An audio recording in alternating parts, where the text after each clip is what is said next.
Доброе утро. Вы живете среди людей, которые вас любят. Это точно, они любят вас. Но любить и понимать – это не одно и то же. Вы говорите, а они слышат другое. Вы чувствуете, они видят иначе. Вы пытаетесь объяснить и устаете объяснять. И в какой-то момент просто перестаете. Не потому, что смирились, а потому что сил объяснять больше нет. Если сегодня это про вас, вы попали куда нужно. Наденьте наушники, если есть. Сделайте глубокий вдох и говорите тихо-тихо, как будто вокруг никого нет. Только вы и он. Господи, меня не понимают. Даже дома. Даже там, где должны. Я пытаюсь говорить, подбираю слова, стараюсь объяснить точнее. И все равно что-то теряется между мной и ними. Как будто мы говорим на одном языке, но разными словами. Слышим одно, понимаем разное. Господи, это так одиноко. Быть среди своих и чувствовать себя иностранкой. Я не прошу, чтобы они стали мной. Я прошу, чтобы иногда кто-то из них остановился, посмотрел, спросил: «А ты как?» И подождал настоящего ответа.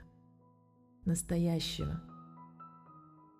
Ну, Господи, когда последний раз я сама вот так останавливалась? Посмотрела на них, спросила: «А ты как?» И не торопилась с ответом. Просто ждала. Может быть, то, что я ищу в других, они также ищут во мне.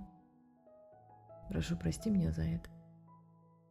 За то, что я требую того, чего сама не всегда даю.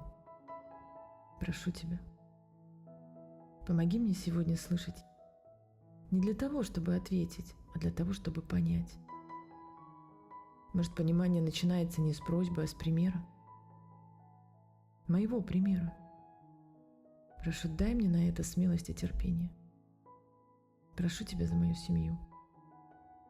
За этих людей, которые рядом, которые тоже хотят быть услышанными. Тоже ищут слова. Тоже устают объяснять. Прошу тебя, пусть сегодня между нами будет чуть-чуть больше тишины, которая слушает, а не молчание, которое закрывается. Все, что принесет этот день, принимаю, Господи, из рук Твоих. Аминь. Вот так можно. Просто. По-честному. Побудьте немножко в этой тишине. А я с вами прощаюсь. Рада была вас видеть. Вечером я снова здесь. Буду ждать.